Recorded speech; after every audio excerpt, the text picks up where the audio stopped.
So how did I get into raw foods? How did I come into this 80-10-10 lifestyle? I came into it in 2001. I was sick and tired of being sick and tired. I had enough. I just had another bout of chronic fatigue. I had no like real fitness. I was up and down with fitness. I was like wanted to be fit, couldn't be fit, didn't have enough energy to train. And then get a bit better, try and train, get like lung conditions, more asthma, Crohn's disease was just up and down. I was like, all right, enough is enough. And someone mentioned vegetarian diet to me, and I was like, vegetarian diet, okay, crazy, but I'll give it a go. I was so sick and tired of being sick and tired. I went vegetarian, felt better straight away. Cut out all animal flesh foods, still eating eggs and dairy. And then a week later, I was like, hang on, eggs are periods from chickens, and milk is for baby cows. I'm not doing that anymore, ever. So I ditched them. And literally the next day, I was like, wow, I can breathe. And my stomach feels even flatter when I wake up in the morning. And wow, this is really good. This is really good. And then I just went on the Dr. McDougall style program. I was living on rice, literally living on rice, soy sauce, oatmeal, and some soy milk in the morning with a bit of cinnamon and a bit of sugar on there. Potatoes with sauce and ketchup, things like that. And I just felt incredible. My acne went away, my Crohn's disease went away, my asthma went away, my chronic fatigue went away, my depression went away, things like that. Just see you later. And my performance, my fitness level, I can chart it, man. I can chart it. In 2001, I went vegan, and my fitness was like this. I went vegan, high carb, low fat. I just went like that, and it's just continually going like that. And at age 34 now, 10 years later, I'm the fittest in my life. Judging by my times in running from the mile to the marathon, set personal bests all year in 2011. Cycling, fastest climbing ever. My biggest day on the bike is 515 kilometers. And when I was eating meat, biggest day on the bike was 257 kilometers. So I've doubled my endurance, doubled my stamina, which is unheard of without drugs. Unheard of. And my next goal for cycling is to crack 600 kilometers in 24 hours solo. I've already done 620 kilometers in 24 hours in a group of riders. I've done 1,243 kilometers, Paris-Brest-Paris, in 51 hours 30, no support, but in a group of riders. But I've never done solo just by myself. So we'll see, 600 Ks in a day is coming up. Anyway, so how I got into raw food? So I did the McDougall program, worked great, fantastic. And then I picked up a book one day called Raw Life. I was in a bookshop, I had a voucher, and I didn't know what to get. And I was like, raw foods, yeah, I mean, that's cool. I'm eating fruit for breakfast now. I've read Fit for Life and eating fruit for breakfast. Yeah, I feel good on that. So I picked up Paul Neeson's book, Raw Life, and I'm like, hang on, what's this dude saying? Rice is bad, beans are bad, 100% raw. Wow, that's interesting. So I read the book, got the book, and I like Paul's style. Paul's a pretty cool guy. Give him a bit of crap on the internet, but he's a pretty chill guy. And so reading the book, fantastic. Did the raw food thing for a bit. Felt like even better because I started eating more fruit then. But I wasn't eating enough fruit because in the book Paul says, you want to, a breath air is a possibility. Man doesn't need food. He quoted Hilton Hotem as man's highest consciousness. I think, wow, we don't need to eat. And I sort of believe that for a bit because I respected what Paul Neeson said for how he's an author. Maybe he knows what he's on about. And when it comes to breatharian, man, that ain't ever happening. Ever. That's like trying to throw this MacBook all the way to Los Angeles. I'm going to pick it up and I'm just going to throw it in LA, Santa Monica Beach. Boom, there it is. Never going to fucking happen, but people will tell you it can probably happen. So, got on the raw foods, read Paul Neeson's book. Good book, fun book, but it didn't give me any caloric sufficiency knowledge there. I didn't know how to get enough fuel because I was eating like 5 bananas for breakfast or 5 bananas for lunch at work. And everyone around me is going, "You're eating 5 bananas for lunch, Harley?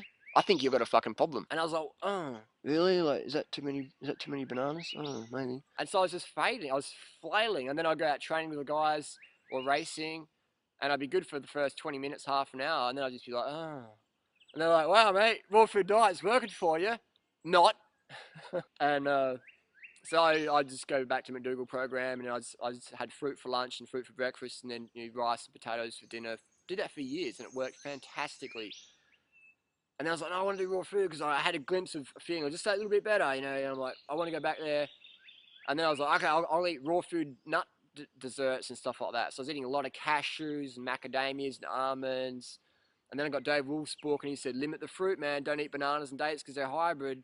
Just eat seeded watermelon and things like that, and avocados. So I was eating a lot of seeded watermelon, which is hard to get calories from, almost impossible to get calories from, to be high energy. Eating avocados, and I was just like, oh my god, now I may feel even worse because I've just got no stamina. And then I was like, hang on. And then Dave Wolf started selling cacao, and I'm like, oh, cacao, yeah, I can eat that. And I was eating cacao, getting wired on cacao, then crashing the next day because cacao is so toxic. It's full of theobromine, neurotoxin, classified biologically. Look it up, cacao neurotoxin.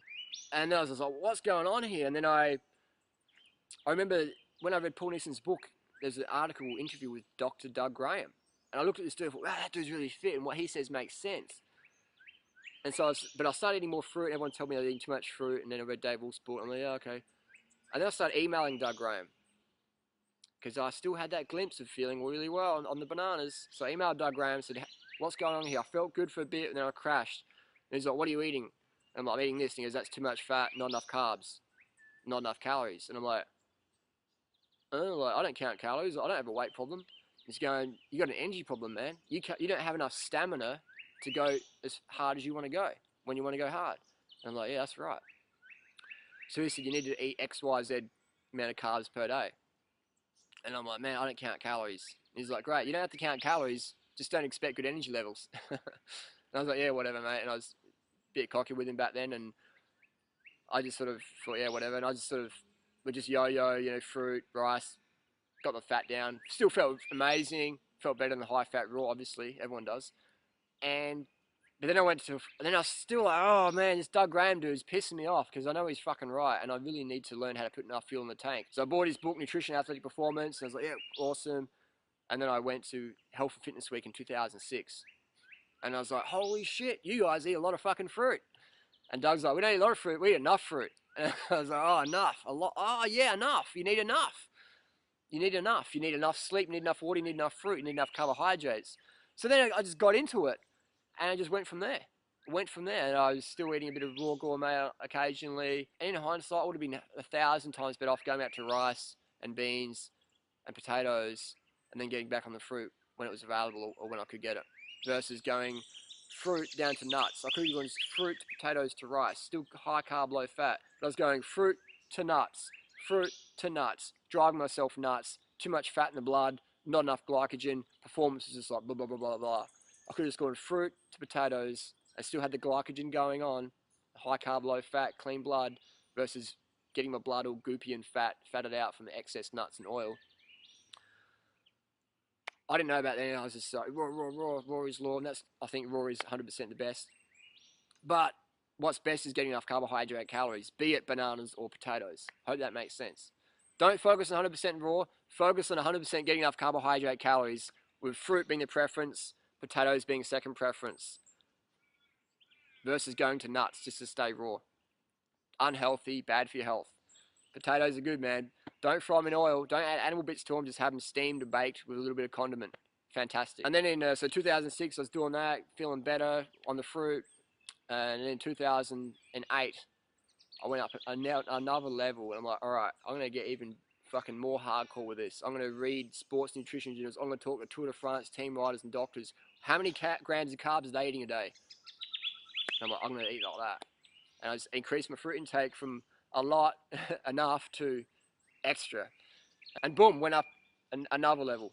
Just I'm just constantly climbing levels, getting new insights, powerful insights I can share with myself and other people. In the last 10 years as a vegan and into raw foods, I've experimented extensively.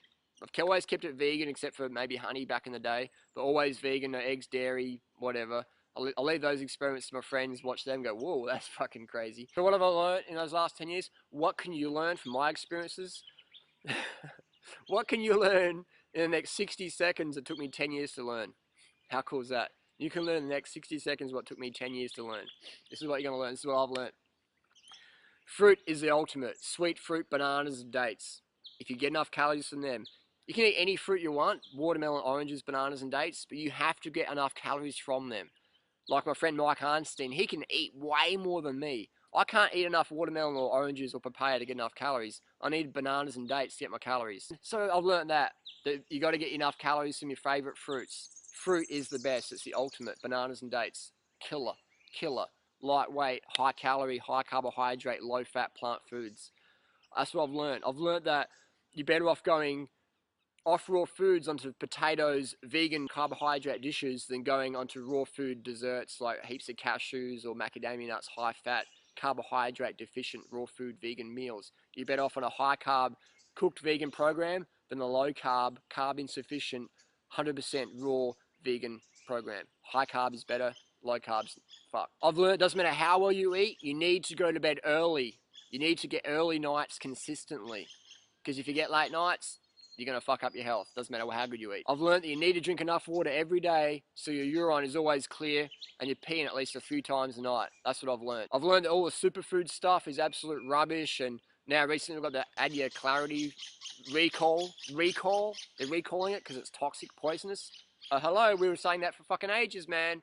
Didn't listen to the crazy fruit bats, did you? And I've learned the only supplement worth taking, regardless of your dietary choices, is perhaps vitamin B12. It's the only supplement I take, it's the only supplement I recommend, regardless of what your diet is. I give B12 injections to my raw meat-eating friends who are eating raw eggs, raw meat.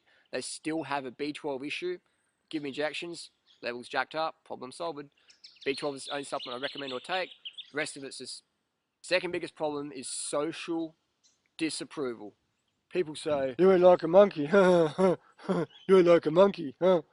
That's all that fruit's gonna make you fat, or you don't get enough calories from fruit, like, you can kick my ass in the bike, but fruit's not healthy. All this stuff like that.